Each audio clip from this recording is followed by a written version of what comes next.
Welcome to Real Life and Archetypes. My name is Marina. So this is a continuation of a previous video where we talked about the instinct of sacrifice of the hero. And I wanted to transition and connect a little bit the concept of devotion, which has an element of sacrifice. And it's really about an idealism of fulfillment, of being. It's a way of being on a daily basis that comes from labor or an effort at self-improvement. It's a very interesting concept. So I spoke in the last video of the Christ within. So setting aside whatever religious beliefs that you have or you may not have, this is about universal concept. This is what I'm interested in.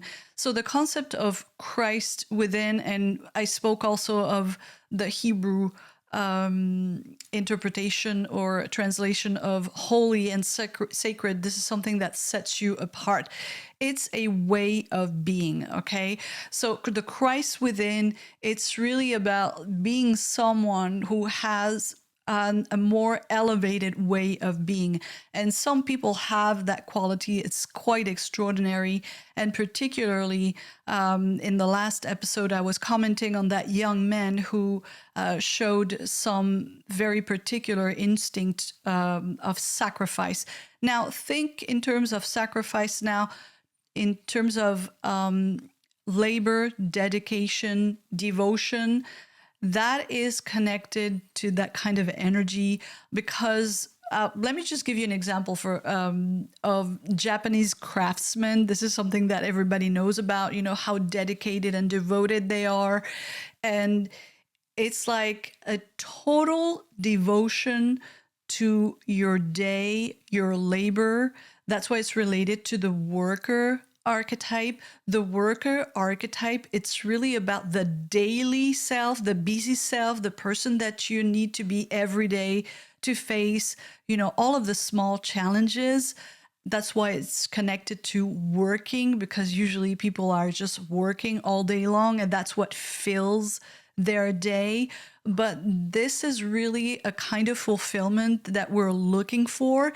And it's actually a very spiritual kind of fulfillment that we seek through the archetype of working, of being busy, of being fully occupied, full time.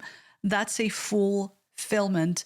And for those who don't have that kind of fulfillment, you're going to feel a lot of void. And then you can also go into aspects of being completely stressed because you're not devoted to this work and the labor. Even the labor of living, of existing, can be a labor that you have to take care of things every day on a daily basis. Life becomes, you know, a chaos that you have to order, and you have to also take care of yourself. It's also connected to health, by the way. So the Christ within and labor and working are connected. They need to be together. I wanted to mention something.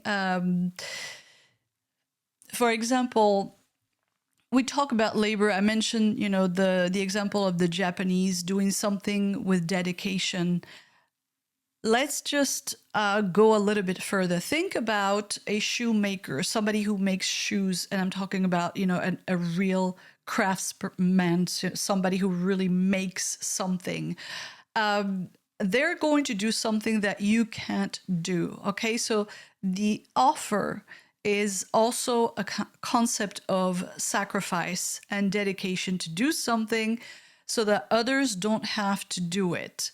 Okay, that's why this archetype is connected to the purity of offering yourself so that you do something and others don't have to do it. It's related to the concept of sacrifice.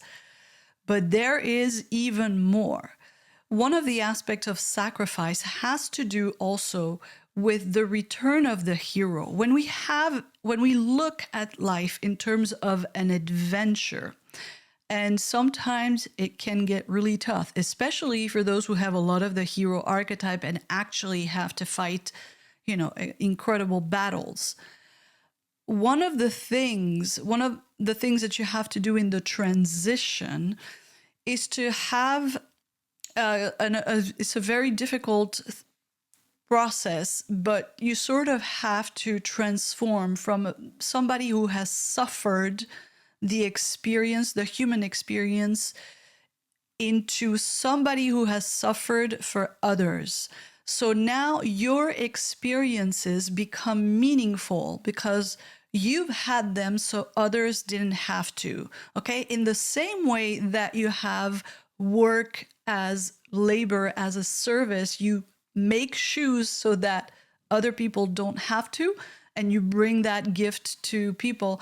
Your experiences have that same function as well. And this is where the concept of sacrifice comes back as well, because the work that it takes to become that more perfected being, more humble and humbled and shaped by the experiences of life that are forcing humility and dedication and improvement. You know, when you see a lot of people who are completely obsessed with self-improvement, that is a lower expression of that busy worker archetype that is really looking for a fulfillment, the perfection of a day, right? That's why they want to control their day and to, make sure that their tasks and their health and everything is under control.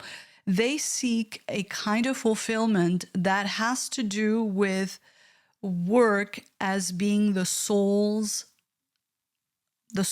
spirit's attempt to be perfect on earth and to experience paradise on earth.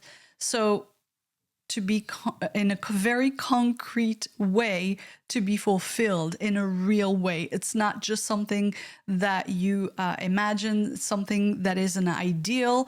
It's an actual way of being on a daily basis, because the person that you become when you become more efficient, that you work for things, the kind of person you become is more humble, is better in a very concrete way. And you're going to be a better person in very small ways. Now, when we think in terms of the hero, it sounds like the savior. Let's save the world. That's why you see a lot of people with either delusions of grandeur or let's take on, the activist level of the hero, which is, this is the way the world should look like. We have to change everything. Well, the world shouldn't look like what you want. That's tyranny. Okay, that's the kind of stuff that people don't think about. Why should the world look exactly like what you want? The real way of being in the world is to be more of a humble kind of person, who you are on a small level every day, just going through life on a daily level. That's actually the fulfillment, the God within, the Christ within. And there's a quote by Khalil Gibran that I love: work is love made visible. Because the kind of person that you are, who can help people in ways that are not expected or that are very small and simple, that's actually the best kind of person that we can become. Just like when I mentioned in the previous episode, this guy, this young man who had the instinct to shield the surviving girls from seeing a scene that was going to scar them for life.